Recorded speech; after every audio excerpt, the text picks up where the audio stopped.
तुम्ही तुमच्या गावामध्ये एक तर 100ची डीपी पाहिजे का 150ची डीपी पाहिजे आणि 100च्या डीपी पाहिजे तर ते आज त्याच्यावर किती मोटरी चालतात आणि जास्त असेल ओव्हरलोड असेल पहिल्या 100च्या तर नवीन 100ची तात्काळ आपल्याला डीपी देण्यात येईल आणि त्याची व्यवस्थाही मी खरं म्हणजे जिल्हाधिकाऱ्याला आपण पहिल्या मीटिंग मध्येच आम्ही आमच्या सूचना ज्यावेळेस मांडल्या का आता पाऊस जास्त आहे आणि एकदा पाऊस जास्त पडला तर मग वॉटर लेवल वाढते वॉटर लेवल वाढली तर वीजची मागणी वाढते आणि वीजची मागणी आपण पुरी केली तर निश्चित त्याचा परिणाम एक चांगल्या पद्धतीने होतो आणि मला वाटतं की आपल्या गावाला हे दोन्ही काम करून देण्यासाठी आमचे मित्र जे काही GM पटेल साहेबांनी हा जो गडीत हंगामचा शुभारंभ केलेला आहे आज आणि या प्रकरणाच्या उभारणीचा उद्देश पार्श्वभूमी थोडक्यात अशी आहे की टाकळी हे गाव ऐतिहासिक निजामकालीन राजे श्यामराज बहादूर यांच्या जहागीरचे गाव आहे. टाकळीच्या राजेराय टाकळीचं नाव आणि या तालुक्याची एकंदरीत आपण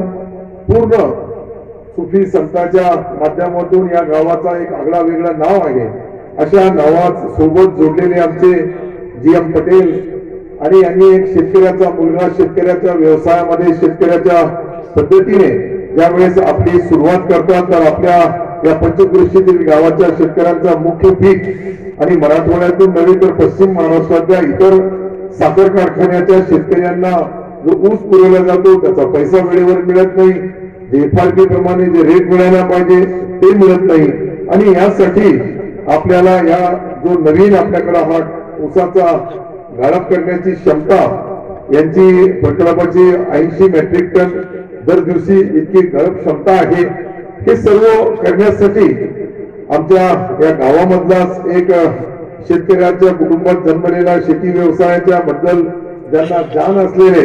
आणि खरं म्हणजे आपुलकीच्या भावनेने समाजसेवेचे नेहमी ते 10 वर्षापासून टाकळी ग्रामपंचायतचे सदस्य राहिलेले आहेत. Education and social welfare trust तर्फे शैक्षणिक संस्थापक अध्यक्ष म्हणून औरंगाबाद जिल्हा वकील संघाचे उपाध्यक्ष आहेत. खुलताबाद तालुका वकील संघाचे अध्यक्ष आहेत. वरिष्ठ त्यांचे बंधू मार्गदर्शक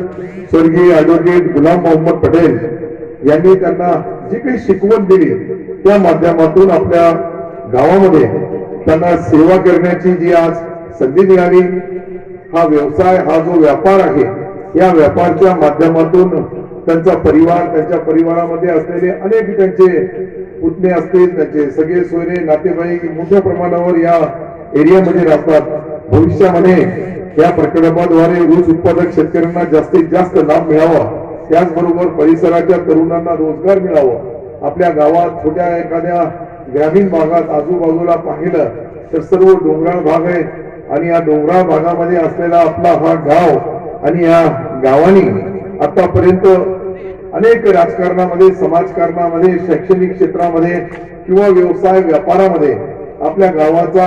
औरंगाबाद खुलताबाद इकडे फुलंब्रीची कनेक्टिव्हिटी असल्या कारणाने आमच्या सिल्लोडचेही अनेक लोक या ठिकाणी आले की त्यांचा मित्र परिवार त्यांचा उनका रोज का जो संबंध है लोगों के साथ रहन सहन लोगों के सुख दुख हर चीज से किसान सक्षम होना चाहिए. किसान का ये जो परिसर में का गन्ना है वो उसको अच्छा भाव मिलना चाहिए और गुड़ की जो आज मांग अगर अपने देश में देखें तो शक्कर से ज्यादा गुड़ की मांग हो रही है. पहले शक्कर इसके पहले अपन ने देखे कि जब ऑर्गेनिक जो किसान जो खेती करता है नैसर्गिक खेती करता है या और भी जो किसान के जुने तरीके की खेती थी उसके अंदर का गुड़ हमारे पास गुरालों में बहुत बड़े पैमाने में कुछ दिन पहले हुआ करता था. लेकिन जब ये ऑटोमेटिक कारखाने आ गए और ऑटोमेटिक कारखाने आ गए उसमें शक्कर और शक्कर के अंदर जो चीज मिलती है अगर वो देखे तो वो स्लो पॉइजन है. लेकिन गुड़ जो है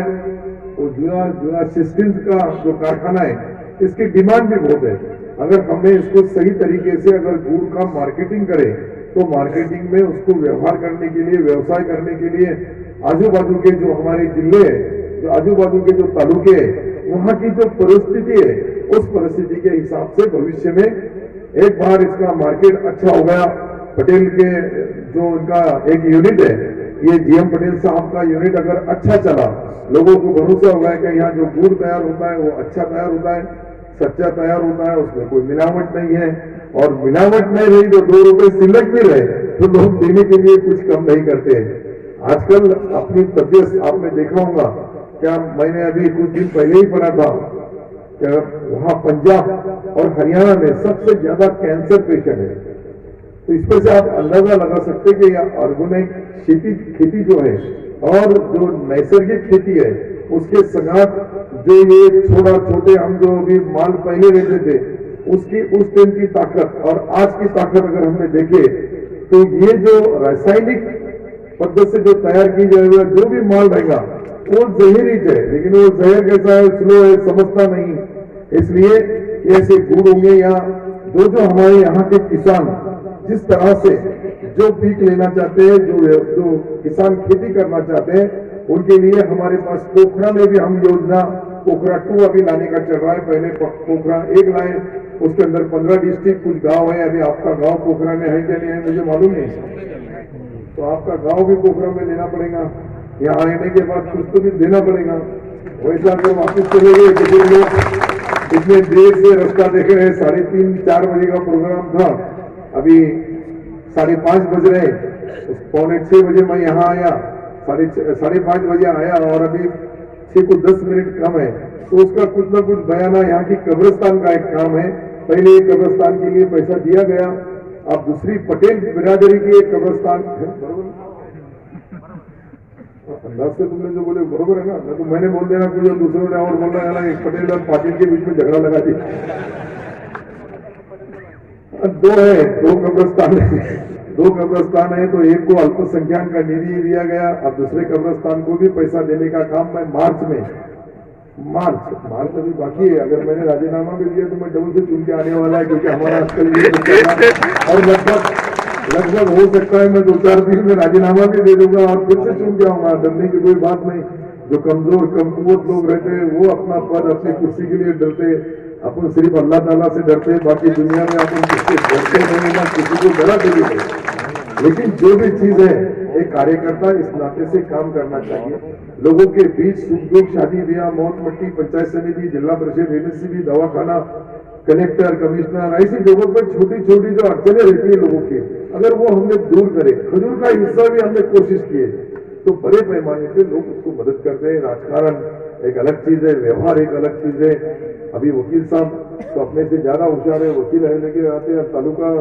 वकील संघ के भी अध्यक्ष है, तो इसलिए उनको कोई सिखाने की या कानून बताने की जरूरत नहीं, सारा मालूम है। जुबेर भी यहाँ बैठा है, जुबेर की नगर पालिका का भी प्रस्ताव कल मेरे अंदाजे परसों के दिन मीटिंग है, और वो जो वायु प्रस्ताव है तुम्हारा खुलताबाद नगर पालिका में, मैंने एक बार प्रचार को आया था, वहां उनको पानी मंजूर करके दिए, पैसा मंजूर करके दिए, लेकिन उसका भाव बढ़ गया और रिवाइज एस्टीमेट बनने के बाद और 4 करोड़ बना के देना है, 7 करोड़ बना के देना है। कल हमारा एक वही प्रोग्राम था नंदुरबार में,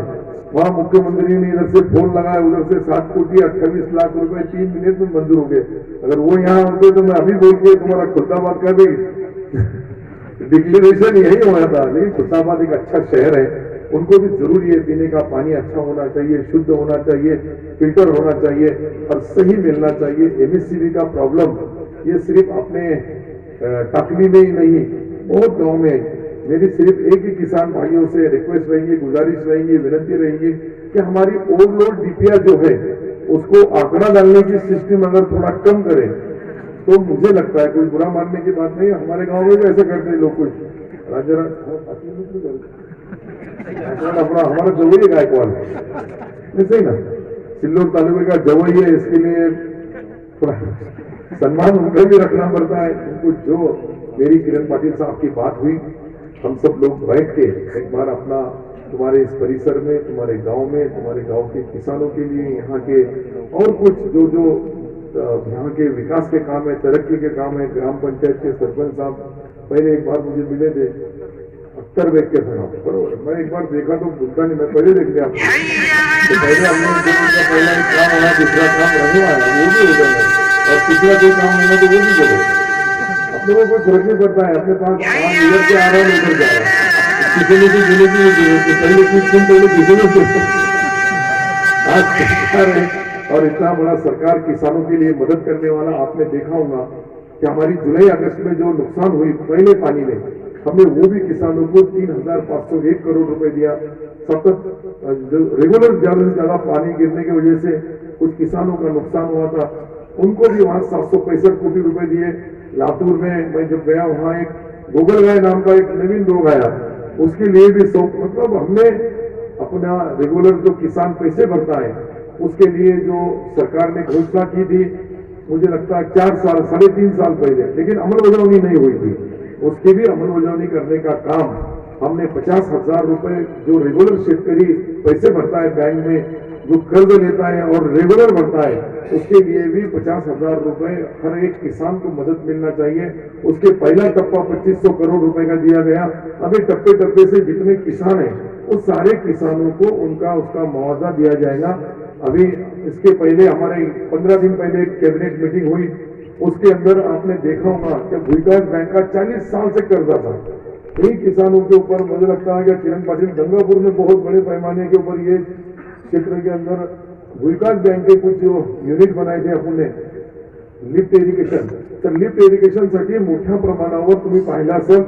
का आपल्या गंगापूर विधानसभा क्षेत्रामध्ये आणि विशेषतः गंगापूर तालुक्यामध्ये त्या लिफ्ट इरिगेशन मध्ये हजारो शेतकऱ्यांच्या जमिनीवर ओझं चढलं आणि त्या शेतकऱ्यांना बाकीचा कर्जही घेत नव्हतं, त्यासाठी 964 कोटी रुपयाची कर्जाची माफी केली। आणि हे सर्व करण्याच्या पाठीमागची पार्श्वभूमी हीच आहे की एकनाथ शिंदे साहेबांसारखा एक मुख्यमंत्री शेतकरी कुटुंबात सर्वसामान्य माणसाच्या सोबत राहणारा, सर्वसामान्य कुटुंबातला माणूस ज्यावेळेस एखादा मोठ्या पदावर जातो त्यावेळेस त्याला गरिबाची पूर्ण जाणीव असते। आणि यासाठी मी जे बोलू लागलो ते शेतकरी आहेत म्हणून शेतकऱ्याला पहिल्यांदा 4,500 कोटी रुपये, आता हे 2500 कोटी रुपये असे हे सर्व टोटल लावला तर 7,000 कोटी पहिल्या वर्षामध्ये दिले। आता या परतीच्या पावसाने इतका तडाखा मारलेला आहे का अजून पूर्ण पंचनामे चालू आहे। किती लाख हेक्टर, किती हजार हेक्टर किंवा किती बाकीचं किती होत आहे। आतापर्यंत आमच्याकडे पहिल्या टप्प्यामध्ये 1.5 लाखाचा आकडा आला, दुसऱ्या टप्प्यामध्ये आता 7 लाखाचा आकडा आला, अजून अंतिम झालेला नाहीये। अशा पद्धतीने आपण पाहिलं तर एकंदरीत मला वाटतं की 15 लाख हेक्टर पर्यंत ही नुकसान जाऊ शकतो अशा पद्धतीने, कारण की हे 17-18 जिल्ह्यामध्ये मोठ्या प्रमाणावर अतिवृष्टी झाली। परतीच्या पावसामुळे शेतकरी हैराण झालेला आहे, शेतकरी त्रस्त आहे। त्या सर्व शेतकऱ्याचे पंचनामे करण्याचे आम्ही आदेश दिले आणि ते तात्काळ मला वाटतं एक आठवड्याभराच्या अंतिम होतील। त्यानंतर पीक विमा कंपन्यांनाही आदेश देण्यात आले तर पीक विमा कंपन्यांनीही नुकसान देताना कुठेही आकारचा हात घेऊ नये, सरळ हाताने शेतकऱ्याला मदत करावी, फार जाचाकाठी टाकू नये। शेवटी शेतकरी बांधव जो आहे त्याच्या एकच अपेक्षा असतात की मी इन्शुरन्स भरला, मला काहीतरी सरकारच्या वतीने माझी गॅरंटी प्रमाणे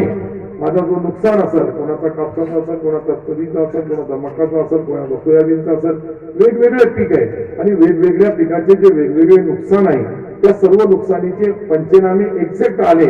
तर तात्काळ आपल्याला त्यालाही मदत देण्यात येईल। आणि त्या सर्व लोकांना एकदा मदत मिळाली तर निश्चित मी तुम्हाला सांगतो का काही दिवसानंतर हे पंचनामे करण्याची सिस्टीमच राहणार नाही।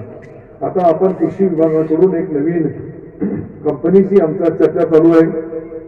ही कंपनी म्हणजे सॅटेलाइट प्रमाणे पूर्ण जे काही वरून जे पिक्चर चालतंय ते सर्व त्याला एकदा अटॅच आपली पुरी जमीन, आपल्या पुरी चतुर्सीमा, आपल्या पुरे हेक्टर, आपले पुरे एकर त्याला अटॅच केले तर ज्या ज्या वेळेस आसमानी संकट येईल त्या वेळेस त्या आसमानी संकटाचे पंचनामे ते 24 तास किंवा 48 तासामध्ये होतील। कारण की पुरा वरून जो चालणारा जो सॅटेलाइट आहे ज्या पद्धतीने जो पुऱ्या जगाची त्याच्याकडे पूर्ण रेकॉर्ड मेंटेन होतो त्या पद्धतीने विमा कंपनी असतील किंवा सरकार असेल हे भविष्यामध्ये नुकसान देण्यामध्ये कुठेही कमी पडणार नाही। आपण काही शेतकऱ्यांसाठी पूर्वी तलाठी लिहायचे त्याची पीक पेरा, परंतु आता आपण परिस्थिती बदलली तर शेतकऱ्यांनी शेतामध्ये राहायचं, त्याच्या पद्धतीने त्याच्या ऍपच्या माध्यमातून त्यांनी नोंद करावी तर माझ्या शेतामध्ये त्यांनी स्वतःच्या शेतामध्ये काय पेरले